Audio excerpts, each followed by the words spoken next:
Welcome, everybody, to another episode of the Haunted Vermont podcast. My name is Paul Doski, and with us is a very special guest that I would find across the lake. This is what I'm going to say.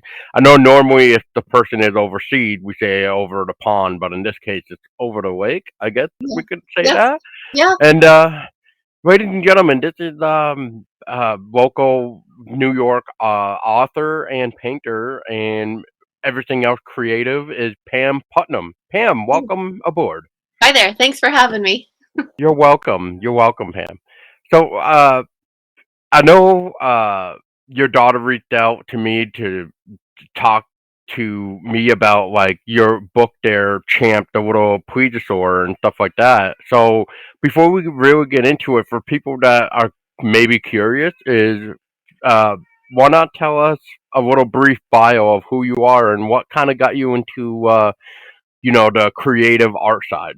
So I grew up with a great grandmother who worked at Fort Ticonderoga, and she brought home a lot of broken toys, which kind of led me into the upcycling part of my art. And then along with that, she taught me to sew. And I think from there, I always like to draw in color, and I was encouraged, and I've kind of bloomed into a primitive upcycling artist and really enjoy watercolor. And this season, I've made a lot of Easter and spring fabric bunny art. And, I'm pretty much all over the place. I like to try everything. Yeah, and I mean, I think I saw a little bit of your bunny art. Was that the stuff that you were like sewing together as well? Like, Yes. Yes. yeah, okay, Yeah. yeah. Yep. You only made, if I remember right, for years, some of your posts, you only made so many of them, and then they were like almost going out of stock as soon as you know. Yes. Yes. Yep. Yeah, Yep. A good problem. that is a good problem, because then that just means you just need to either A, make more, but then again, it's not Easter anymore, so or Great. something Yeah. like that. I forget when Easter is or was. What? It's just one of those type of weeks, I guess. But let's see. So you mentioned like as we were talking too with like the stories of. I'm assuming it's basically what inspired you to do the champ little plesiosaur anyway. Is So what are some of the stories I guess that that you heard of Champ anyway? I think we're talking about Champ. Yeah. So when I was young, I grew up living in Port Henry, and we swam basically in Bulwaga Bay. That's where the bulk of the sightings are. And in the 70s and early 80s, there were a lot of sightings. Enough so that they kind of struck fear in our hearts, some of us. The lake is murky up our way. And to jump in and not have any clarity, your imagination can go crazy for you. So when we would hear these stories, they would just be just so, out there, scary that, they were just like cemented in your mind. So those are the stories that I started to draw upon to create the book. And then, what I had to do is figure out how I could lay out the whole storyline. And then I thought maybe I could start off with, how on earth did he get here to begin with? And kind of make it a historical timeline. So I think you read the book, you can see, how I started the book off slow and then kind of sped it up as it went to the future, and really tried to show his perspective, what it was like for him to see us. So instead of making the story scary, I made him more of a curious creature. Oh yeah, I completely caught on to that. That was one Yes. of the things that I think I even said is like I liked how you were showing like the past to the present, and then especially I liked how through his eyes you were saying he was seeing like the big black box, which is basically the old fashioned cameras. Yeah. So Yeah. so I liked that, Yes. and Yeah.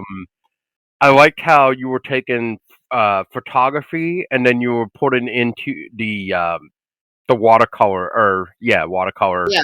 Yeah. into the photos itself. Right. Living around the lake, photography is a favorite of mine. I had photos, and I went for some hikes looking for, especially in the bay, for some very specific angles that I could take. The one picture of the gal that was snorkeling. I clearly remember that story. I was told that story firsthand, and it was frightening. But I didn't want to make it that way in the book. Right, I right. wanted it to be like, "Oops, he bumped her." Yeah, that Yeah, makes sense. Yeah, yeah. that makes sense.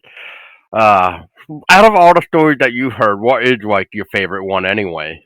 Um, Probably that story because I don't know if I was like maybe 14 years old and seeing this woman, her eyes and her hands and her body language just expressing the thrill, the fear, all of it, that she experienced at her camp on the lake. And it had been, I believe it was either that morning or the night before. I honestly don't remember, but I can remember the family I was with at their house. There was 4 kids and myself, and we were just mouth agape, listening to her talk about this big black thing that slithered across her whole body.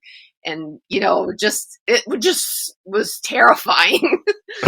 Yeah, that's probably my favorite. Yeah, I like these like old tales where it's like something like the parents are trying to make up for like the kid to go to sleep or something because if they don't go to sleep, this monster will come and get Yeah, you. You know, yeah, yeah. so did you ever feel like any of these stories were kind of fabricated to like I don't know, in this case with Champ, like to kind of stay out of the water or something or a specific part of the No, water? No. no, they were more experiences of people enjoying the water. Like that gal loved to snorkel in the lake. The other story that's in the bay is there was a couple of fishermen who were out trolling in their boat. And down in the bay in that area, there's a natural, like a point. At one time, they tried to build a railroad across it to the other side of the lake. So it's like a sandbar, and the lake must have been pretty low when the guys were out there, because what they said was that they were fishing and all of a sudden this large snake-like serpent came out of the water and went up over what I'll call the trestle. Um, and they were just mortified. So those stories just stick with you. And they told it out of excitement that they saw him, not in the sense of kids don't go swimming there. That's not a safe thing to do. No, Right. nobody ever thought of that. So in a way, it's more of like you want to. You're trying to make it curious for the reader. Like, could this, like, what are these tales? Like, are they fabricated? Are they real? Even though, there is eyewitnesses, and I'm not trying to like. I'm trying to be careful because I'm sort of part skeptic when it comes to the cryptid era. But Yeah. when it comes to the paranormal, it's like, oh yeah, oh yeah, I believe that there is a paranormal. Cryptid Yeah. though, it's another story to Yeah. me. Like I need to see a little bit more, you Yeah. know. But it's And, all like what you said. Not to cut you off real quick, but mhm. it's always fun to hear other people's stories and Yep. the eyewitnesses, and Yep. then it really makes you want to believe. Like, oh, like what did they really see? And I think the thing that I learned since I wrote the book from people reaching out to me and interacting with me, there's a heck of a lot more people that saw something and really didn't want to say it because they didn't want to be talked about in town. So I would say there's a lot more people that had some type of sighting and couldn't really put a frame of reference onto exactly what they saw, but it was something. And some of these folks are avid fishermen. I mean, they don't make it up, you know. It's not like, you could say you mistook Champ for, a big salmon or something in the lake. It doesn't work that way. No, and yeah, that's a good point. Like, people, even eyewitnesses that even come out, they get their reputation hurt because of the. I just had the word in my brain and now it's gone again. fallback. I know there's another word, but now, oh man, it's always it's always fascinating. But in this case, though, like in your point of view, have you seen anything that's like? Have you like seen anything yourself, or have No, you? No. no. And I was out on the lake a lot when I was younger, but we'd always hope to see something, but no. So very disappointing. That doesn't mean Well, that I won't someday, but no. Yeah, exactly right. I mean, since it is a plesiosaur, have we really learned like how long a plesiosaur can stay underwater too? Like, yeah, I don't know. yeah, I don't Probably, know. probably the scientific folks know that. Yeah, I would hope so. yeah, I mean, it makes me wonder though if it's about the same length of a whale, or maybe because of the length of a plesiosaurus, it could actually stay under longer than yeah. any I would other. think it could stay under a while. Um, I know the length of it is disputed oftentimes, but if you can see, three pretty good humps, I think most people believe it's around 20, 25 feet, something like that. Yeah, if not larger, Yeah, yeah, depending on the situation. Yeah. yeah. Now, speaking of like sightings and stuff, you guys have a nice trying to think how to Like a billboard. describe it. Yeah, like the billboard of Mhm. like the sighting from I want to say the '70s, and speaking of that, it's like, well, was that it? Like, was that all the sightings? Like, what happened? Because Yeah. it only Well, seems to those be were 19. those were the some of the folks that came forward in town and wanted to be on that. So there's a lot of other folks that just didn't want their names put up on the sign, you know. Oh, okay. Yeah, because I was there's a lot of curious. jokes, oh, so and so was drinking on a Saturday night and they saw a Oh yeah, change. Yeah, yeah. yeah. They But saw a branch floating. even family wise, after I wrote the book, my mother-in-law and father-in-law said to me, we have to tell you, we've never ever told anyone this, but we think we saw Champ when we were dating back in, that was years before. So it's kind of cool to hear all the stories. Yeah, that is cool. Yeah, Yeah. and that's the thing, right? Like when you find the people and you put out something where here's the word, ridicule. That's the word I Oh was yeah. looking for. Yeah. It's like once you get that out and once they feel like it's safe to talk to you or like they feel comfortable to say something, that's when they will Yeah. normally say it, right? Yes. Because they know they're not going to get that ridicule backfire. Yeah. So, Yeah. And even last year at Champ Day, I had a few people come up to me and say that they had seen Champ. So I actually had a sign that I was selling that I converted into just a signature board. So people who had seen Champ could sign it off, and I'll bring it again when I go this year, oh, just that's to cool. capture some sightings. Yeah. If you don't mind me asking, what were some of the people saying, like, of how they were seeing him? Like, was it the lumps that you were describing, or was it a little bit more? Yeah, well, I know one gal told me about her grandmother seeing Champ, and she was actually in a boat, a small rowboat, and it lifted her up out of the water due to the Oh, size wow. of it. So that was a good Wow. one. Yeah. And then there was a guy, I want to say that he talked about seeing the neck and the head out of the water. So, all different experiences. Yeah. Oh, yeah. It's always, it's always interesting to hear these. Like I said, like I want to believe more, like that there is such thing as cryptid, but then it's like I need more. I need more evidence. So, like, to to go to like a different type of topic for just a second is Sure. like I myself have seen something in the sky. Now, I'm not trying to say it's a UFO or anything, and I've never really mentioned it that many times because for all I know, it could have been a drone, you know. Yeah. And but what I found funny recently is that I was listening to another podcast, and this podcast did a call in for the viewers, and this guy called in from Connecticut and basically described the same thing that I saw years ago. So it's Hmm. like, oh, well, maybe I saw something, you know? Yeah. So Yeah. it's kind of cool. Yeah. Well, I would say that's the same way for Champ. When you have a person who's seen it in the water, and then someone who doesn't know what they saw, is pretty darn similar. Yeah, You know? exactly. Yeah, and especially if that person that's not really sure, but this person that may have saw Champ saw this, but it almost matches the same description of that person that is skeptical, then yeah, I mean that adds more fuel to the fires, I may say. And then supposedly within the last couple years, they've captured some echolocation type signals, and they think that could be Champ. So that's Hmm. kind of interesting. Yes, and could that also be the underwater like alien base that I also hear rumored about, like Champlain? I don't know if you have, Uh, Oh no, I but haven't heard that. no, really? Oh, Oh man, yeah, they're saying Lake Champlain is like one of the underwater submerged object like bases where they see UFOs and stuff like come out of the water and dive into the water. huh, Yeah, so I'll have to look that huh. up. Yeah, I'm trying to remember where I heard it from. Somebody else told me about it because we were talking about Champ and stuff like that, and it's just like, oh yeah, UFOs Yeah, go in and out of the water. They yeah, think there's like a base or something there. It's like yeah, maybe. yeah. So let's talk a little bit more about your book there. So Champ the Little Plesiosaur.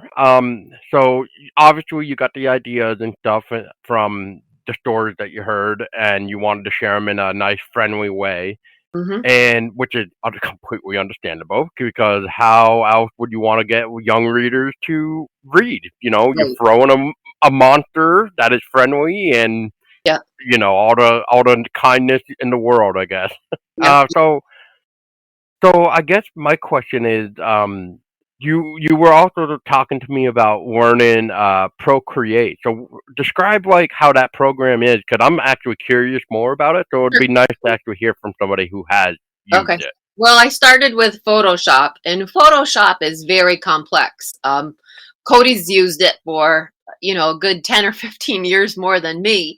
And, I started learning it just to keep my mind sharp.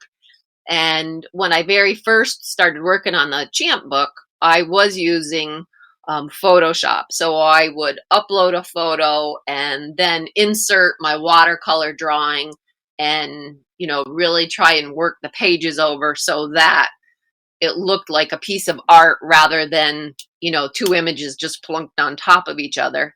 And then I got Procreate, I got an iPad, and Procreate is just so much easier for someone to pick up and learn than Photoshop. You're not having to remember like 3 and 4 keystrokes to do an action.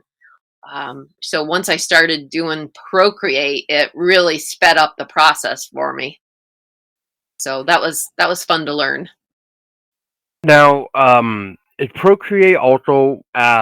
I'm trying to think of the word right now. I think it's like the Sketcher or something, where you can have like a pad and you can like draw on it. Like Yes. you have So like a little drawing. yeah, basically on Procreate, you'll have windows, a Hmm. window that you have open. And then, for instance, like I would first put down my photo and then I would import my watercolor. And as I got better, I just drew my watercolors. So what you have is just, tons of brushes and different strokes. Like you could paint like you're using watercolors, or you can paint that you're using oils. You can pick your brushes, you can pick your widths, you can just do a whole bunch of adjustable things very quickly and seamlessly. Oh wow. Yeah. So So you were when you were doing the watercolor, were you doing that like on actual paper first and then When I imported first them? started, yes, because I was going to just import them into Photoshop. And the blending to take an image and erase the background and put it on a photo and then make it look like it's there in Photoshop took a lot of work. But once I was able to do it in Procreate, it just sped up the process so much that, like I said, I converted from doing all my images using my watercolors that I took a photo of on watercolor paper. Instead, I was just using the brushes and, drawing my own champs on the pages. and I tried to keep him pretty simplistic and not have a lot of detail on his, on his face and all. I just wanted a very simple image. So yeah, it was fun to learn. Frustrating at times, but it was fun to learn. That's what I hear all the time. So Yeah. you just gotta So pay. You just a lot of tattoo people, tattooists, they use the Procreate because it's so quick. They can quickly blend images and erase and, create a piece of art or, tattooing. Oh yeah, Yeah. definitely. Yeah. It amazed me how far we've become with like technology for the Yes. art Yeah. world, and Yeah. I don't know how many times I hear artists now where they say they would rather draw it digitally than have to worry about putting it on the paper first and then importing it over. Yeah. So, So I'm old school. I like the brush and watercolor paint. I think that hands down, that's always going to be me. And you contrast that with my daughter, she's done so much in Photoshop and Procreate. That's like second nature to her. So you hand her a brush and paints, and she's going to be a bit choppier than she used to be because she's been in the computer so much. So it's kind of a nice balance, the two of us, which hopefully we will be doing a book together within the next year. So ooh, that'll be fun. that would be fun. Yeah. That would be kind of cool to see the two different type of art styles together. Yeah, so we're trying to figure out how we can balance that because we are both so different. But there's a way. There's a way to do it. We'll figure it out. Oh, definitely. Just have her do the background, and then you Yeah. can do the rest. She'd probably say Well, the opposite. oh, really? You do the Yeah, background? you do the background, all the photos, and that editing, and I'll do this. Yeah, That's funny.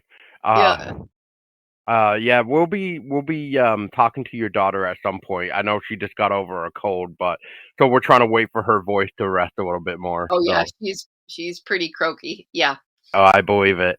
yeah, Yeah, and now she got to save it too, and make her products for the Vermont Vintage Market days. yeah. So, She has a lot of products, a lot of soap that's aging nicely in her house. Her house smells good. Yeah. uh, with one type of flavor or like 20 different flavors. Oh yeah, like 20 different. Yeah. Yeah. So, I guess Pam is like. So, what do you think about the whole idea of Champ? Like, being the plesiosaur. Like, what are your thoughts on the whole legend, or if it is not even a legend?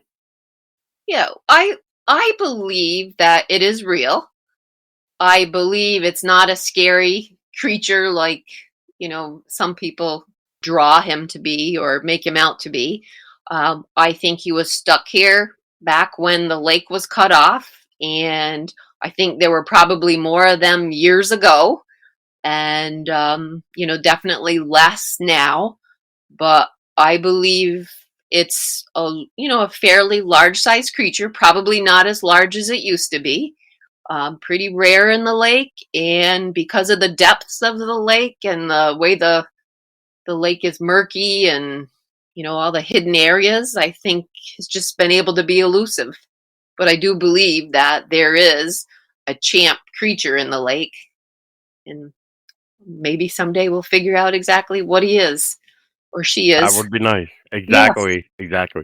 Yeah, that's the way I kind of look at it too. And I'll add to what you said is if alligators and crocodiles have been here since the dawn of dinosaurs, I mean, why can't anything else have possibly have survived Yeah, the dark age, ice age? So yeah. absolutely. So I'm right there with you. I mean, I sort of believe, and there's my skeptic talking again. Like I want to believe, uh, but it's just like, please show me more evidence. Like I want to see something more.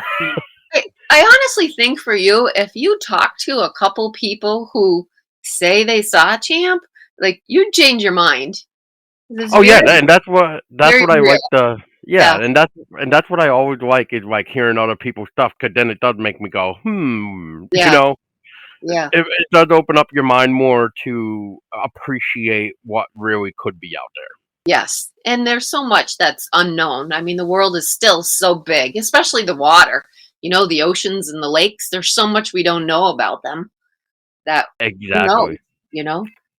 Well, that's the thing. Like like you got to think with as far as you go down into the water, the pressure itself gets massive. Hmm. So, and I think we tried back.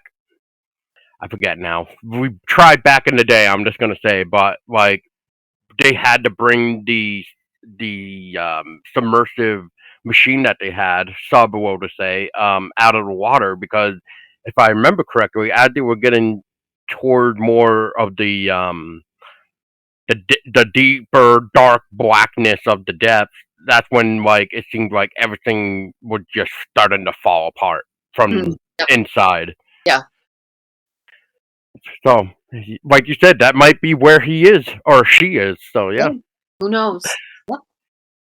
So I guess Pam, real quick to finish this off is so you are on the Champ Day committee, or at least you're part of the festival itself. So I guess in your years of being or attending in it, what is it like for people that may not have had a chance to attend? Right. In the past, it was more focused, I think, on having fun just for children. And then the last couple of years, there's really been a push to make it more about celebrating Champ and having some of the cryptid folks there and some experts and really trying to get vendors who sell Champ, at least a Champ related item. Everybody that was there, like it really surprised me that people came as far as like New York City, Long Island, Pennsylvania. There Wow. were folks from all over that came to learn more about Champ, and they were so disappointed there wasn't that much Champ paraphernalia, to buy there. So the vendors that will be successful there will be ones that have different Champ related items. Hmm. Yeah, it's people are looking to buy, a, a piece of a memory to bring home. Yeah, exactly. Like today, before I'm talking to you, we drove to Queechy, Vermont, where there's a store over there, and they sell like Bigfoot stuff. So, like, I just bought like two Bigfoot T-shirts because they're new. I never seen them there, so Oh I took yes, note of that. So, yep, yeah. yep, yeah. And that's something like down at the Sasquatch Festival in Whitehall. I'm sure they have vendors that just have Sasquatch shirts. You know. Yeah, and it's I tried looking up like stuff for Champ too, and there really isn't much from what I've already seen to what is new, what isn't, I guess. Unless you're looking for like the funny joke T-shirts Yeah. where like Sasquatch is riding Champ Yeah. like a cowboy, like he like Yeah. Champ is the horse or whatever. But yeah, other than that, for serious stuff or more like your type of books or DVDs or anything, there really isn't much for Mhm. sure. Yep. So it'd be nice So to have more of that at the event. you know. yes, yes, and I bet that gets harder every year to just try to find vendors as Yeah. well. Yep. Yep. So I guess Pam, to wrap things up just a little bit is so this is haunted Vermont, and I mean in this case we're talking across the lake. I know you're New York based, but in your own opinion of like the paranormal, the unknown, like what do you make it out to be? What do you mean? What do I make what out to be? Like what do you make the paranormal out to be? As Oh, the in like paranormal. Oh, okay. yeah, Um. Well, let's see. How would I say this? I think I'm very intuitive about things, and you know, I'll say this. My mom passed away last year, and it's just interesting as time goes on how you get sensations or feelings from the other side. And I'll say that it really opened up my eyes a little bit more. I think I tend to believe a little more in experiences that I didn't in the past. And like I say, we're humans. we just don't know everything. There's a lot out there that's unexplored and unknown. And I think you really need to leave your mind open to the possibility of many different things. So I'm not against any of it. I love to hear the stories and kind of will make my own mind up based on what I hear. And like I said with Champ, is for me, it's more about someone that I know or meet that talks about an experience and whether or not that experience is truly believable or not. That's what sets it in stone for me. Fair enough. Yeah, I like that. And I've had way too many paranormal things happen that I can't even explain. And me and my friend at the time, when I was staying over at his house, we tried, like what the ghost hunters and stuff would do. We would try to debunk it, and we just some of it we could, and Hmm. still kind of left an impression of like, well, how did that happen anyway? But then there's some where we could not debunk, and it was just like, well, what do we do about that? Yeah. Yeah. So it's always fun to try to learn something new into that field, but otherwise you just need to be careful and uh, just really have fun with it. But like you said, just keep an open mind about Yeah. everything. Yeah. Yep. I agree. Yeah. Well, all right, Pam. Well, I don't want to keep you anymore, but for those listening, if anybody wanted to check out your book or even keep up to date with like you in general, where can people go? Yeah. So I have a Facebook page. That's probably the quickest way to get there. You could go to Champ the Little Plesiosaur, and then my website, you can connect to that right from there. The website is actually under my business name, Maiden by the Lake, but all the links are in there. Very nice. And I was thinking the other day too with the Maiden by the Lake thing. I was like, I don't think she had like an actual logo yet. I was like, she should totally do one where it's like a lady in white or something with like a paintbrush with one of Yeah. those old style painting stands and just have Oh, it right out by the yeah. lake, Yeah. and Yeah. Yeah, that'd that be would good. be nice. Yeah, I And actually then, have Cody when she was little. When we came home from the beach, she's actually the gal on my business card that I've oh developed. really? Yeah. That's funny. Yeah. Ah, that's cool. Yeah. All right. Well, Pam, I appreciate your time in talking to Okay. Thank you, you. and hopefully one day we'll meet up at some event Yeah, I'll so I see you can at actually. market days. Yeah, definitely. Yep. And it'd be nice to meet in person and just I don't I don't know about having a beer per se, but having some sort of drink, I guess, Yep. lemonade or something. Okay. Sounds good. All right, Pam. Well, thank you so much for your time, and then for everybody else listening, thank you so much. Keep up to date with Pam, and if you have not checked out Champ the Little Plesiosaur, you need to do it. It's good, fun, family read, Yeah. and support indie artists as well. So, because Thank you. they need all the help they can get.